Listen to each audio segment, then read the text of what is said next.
तेलंगाना के वारंगल में एक शानदार प्रयास से एक सरोवर में भर गया लबालब पानी। अपने रेडियो शो मन की बात में प्रधानमंत्री नरेंद्र मोदी ने इस प्रयास के बारे में बताया। यहाँ एक नई ग्राम पंचायत का गठन हुआ है जिसका नाम है मंगत्या वाल्या थांडा।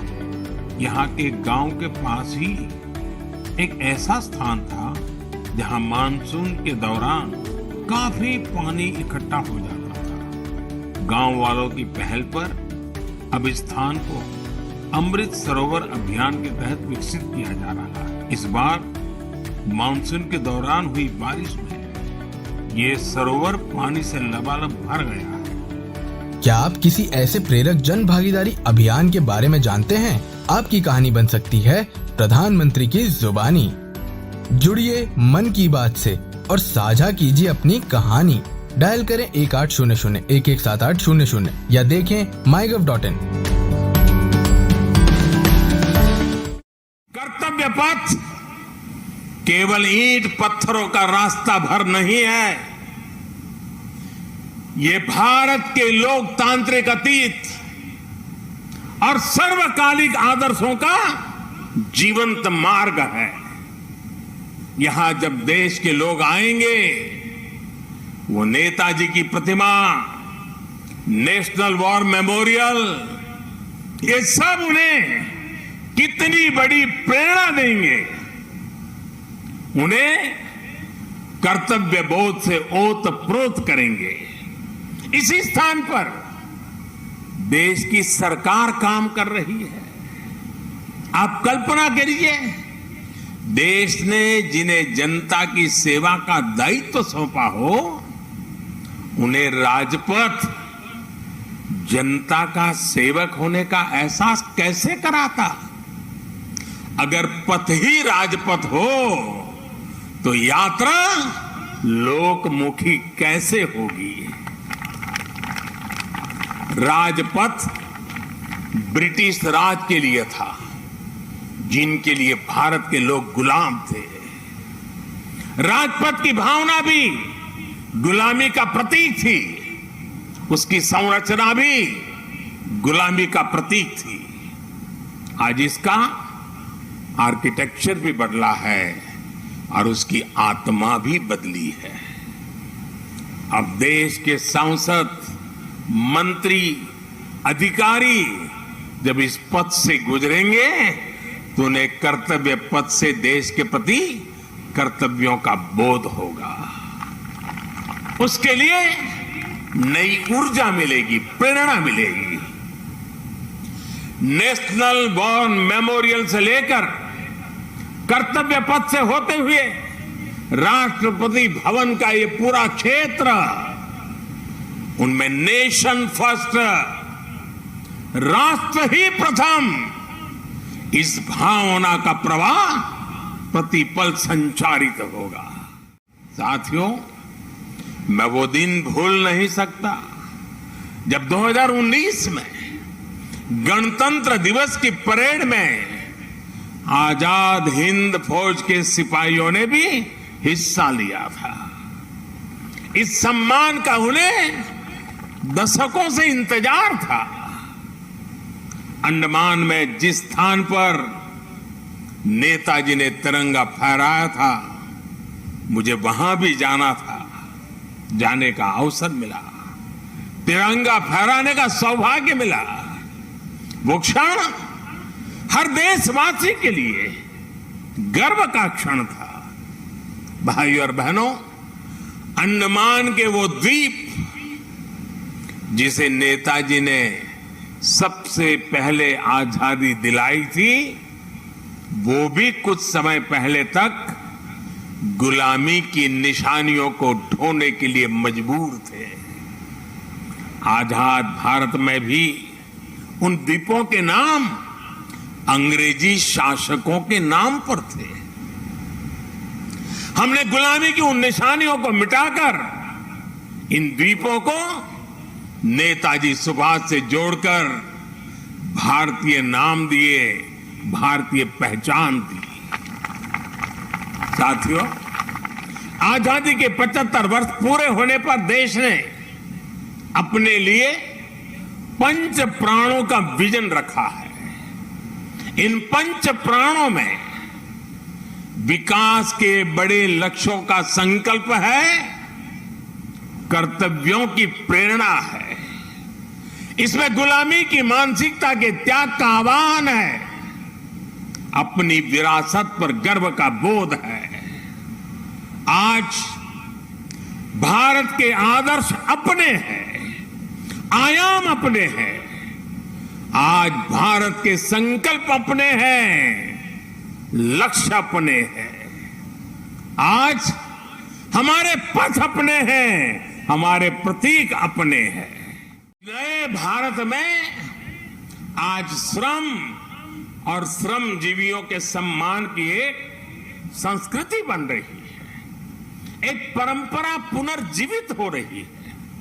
और साथियों, जब नीतियों में संवेदनशीलता आती है तो निर्णय भी उतने ही संवेदनशील होते चले जाते हैं। इसलिए देश अब अपनी श्रम शक्ति पर गर्व कर रहा है।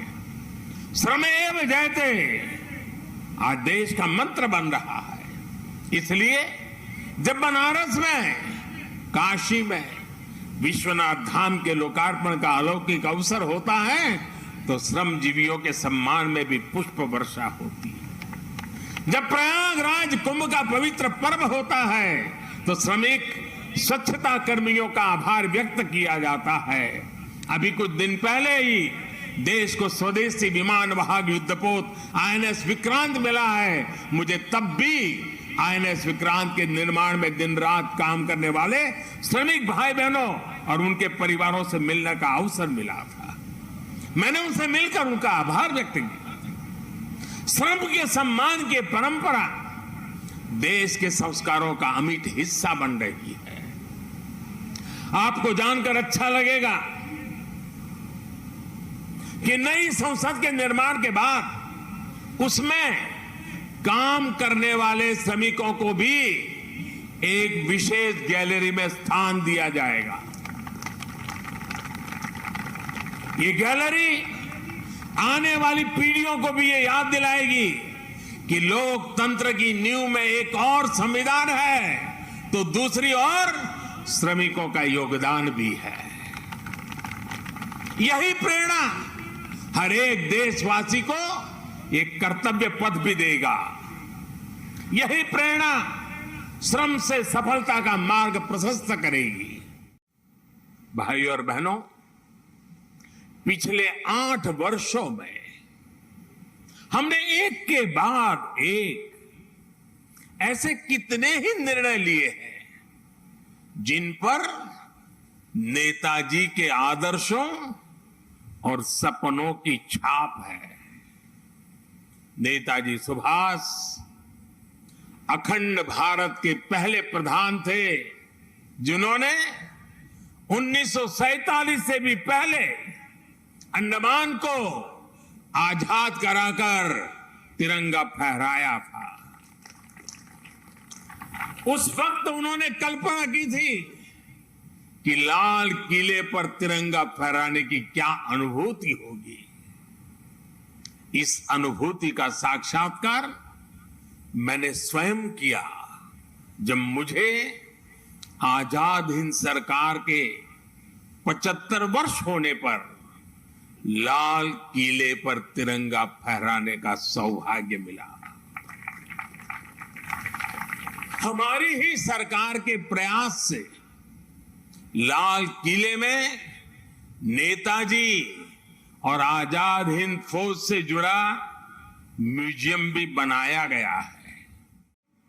आजादी के अमृत महोत्सव में देश को आज एक नई प्रेरणा मिली है, नई ऊर्जा मिली है। आज हम गुजरे हुए कल को छोड़कर आने वाले कल की तस्वीर में नए रंग भर रहे हैं। आज जो हर तरफ ये नई आभा दिख रही है,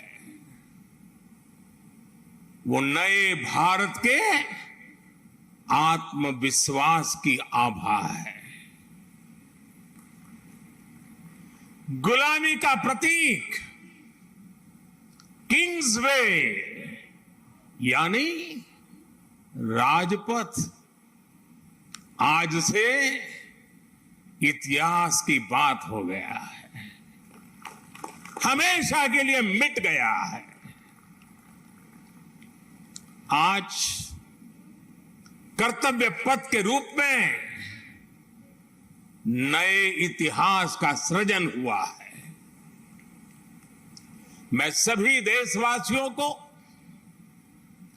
आजादी के इस अमृत काल में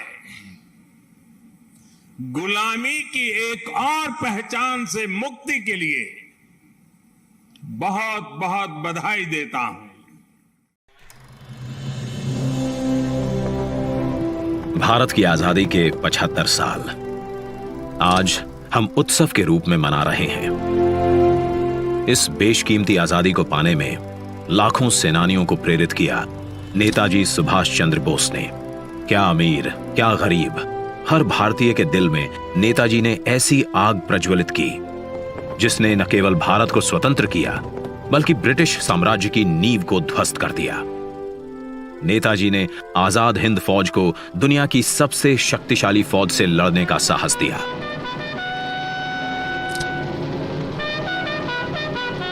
भारत की पहली अंतरिम सरकार की स्थापना की और 21 अक्टूबर 1943 को पहली बार भारत की धरती पर राष्ट्रीय ध्वज फहराया।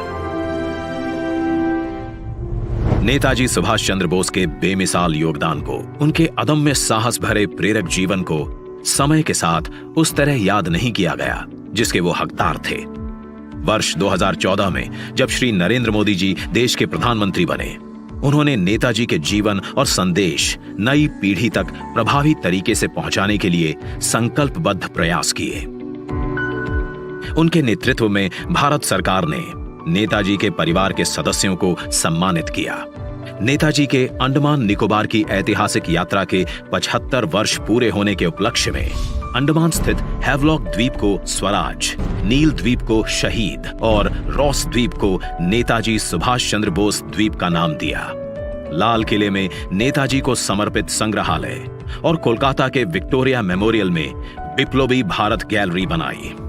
नेताजी के शौर्य और पराक्रम भरी जीवन गाथा से जन जन को जोड़ने के लिए उनके जन्म दिवस 23 जनवरी को पराक्रम दिवस के रूप में मनाने का निर्णय लिया।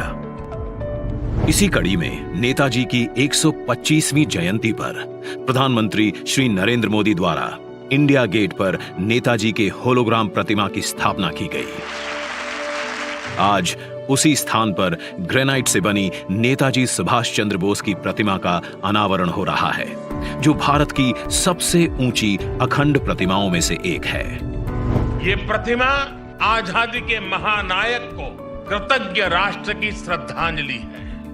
नेताजी सुभाष की ये प्रतिमा हमारी लोकतांत्रिक संस्थाओं, हमारे पीढ़ियों को राष्ट्रीय कर्तव्य का बोध कराएगी, आने वाली पीढ़ियों को, वर्तमान पीढ़ी को निरंतर प्रेरणा देती रहेगी।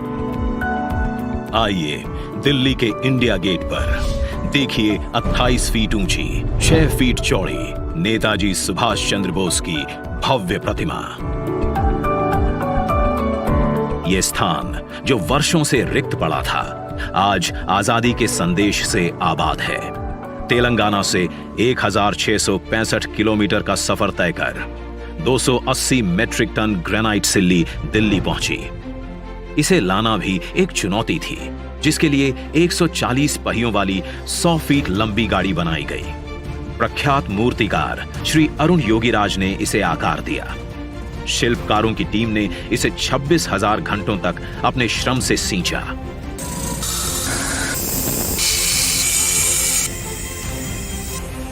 और हमें दिया नेताजी को नमन करने और कृतज्ञता प्रकट करने का अवसर। देश के लिए जीने मरने की हमेशा प्रेरणा देती रहेगी ये प्रतिमा।